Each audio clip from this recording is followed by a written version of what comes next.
estava lendo uma história de uma mulher que ela é muçulmana em São Paulo.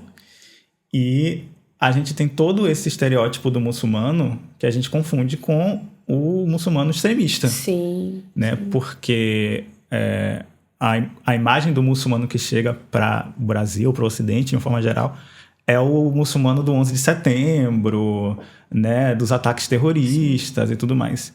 Sendo que a maioria dos muçulmanos no mundo são pessoas pacíficas. Porque se não fossem, nossa, né? Imagina o estrago, né? Que não teriam feito. Então, assim...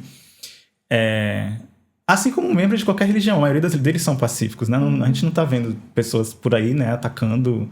Agora, sempre existe uma minoria que é intolerante, que é violenta, né, em toda religião. Então, nesse caso, essa moça que era muçulmana, ela saiu com um véu e chamaram ela de mulher bomba, né? E sempre a mesma pessoa chamava ela de mulher bomba. Que, assim, num primeiro momento pode até parecer uma piada, uma coisa ali, mas ela vivia constantemente recebendo esse apelido. E um dia ela decidiu gravar. E quando ela decide gravar, o homem se sente ameaçado, porque a intolerância religiosa ela é equiparada a crime de racismo. Então, é inafiançável, né? Você não pode pagar uma fiança para se livrar. É imprescritível, então não caduca nunca. Então, é uma acusação muito séria.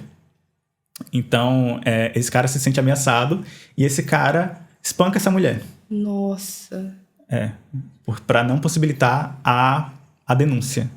Né? O que motiva uma pessoa a agir dessa forma? Como que ela se sente autorizada a machucar outra pessoa, até fisicamente, por conta da convicção religiosa? Né?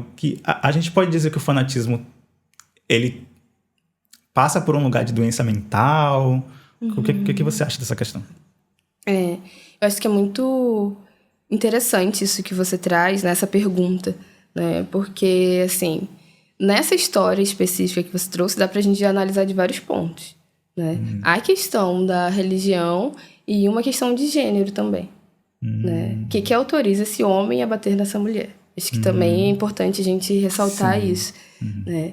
E sobre uma questão mental... quando eu estava falando lá atrás sobre ser uma linha muito tênue, né, entre você acreditar muito em algo e você ser fanático com aquilo ali, a gente pensar também que acaba sendo uma linha muito tênue, não uma linha tênue, mas uma linha perigosa, né? Essa questão do ele é fanático ou ele tem alguma questão mental? Porque eu fico pensando, a gente está falando de crime. Fica muito fácil também para essa pessoa sair desse lugar de ser responsabilizado, ser penalizado por isso, a partir do momento em que ele traz um laudo.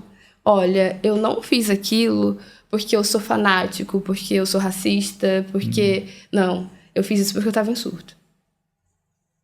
E aí a gente, né, tira o lugar dessa responsabilidade e coloca ele em outro lugar. Sai do lugar de criminoso para um lugar de doente. Exatamente. Né? E a gente pensar também para quais corpos, né, a doença e o crime ele está conseguindo estar em lugares diferentes e não no mesmo lugar. Porque tem pessoas, né, que por muito menos já são os dito loucos, já são os malucos, já são os criminosos e nem fizeram nada. Enquanto outros corpos, né, e aí eu vou deixar vocês pensando que corpos são esses, cai num lugar do, opa, esse laudo que ele me protege, essa doença que minimamente ela me tira dessa responsabilidade, né? Então, é um assunto que a gente precisa pensar bem, né? Precisa ser muito mais discutido, muito mais construído, para que as pessoas que estão cometendo esse tipo de crime, elas possam pagar por isso, e não apenas, vamos dizer, desviar, né? É o que está acontecendo ali. Tipo, acabar caindo em um outro lugar.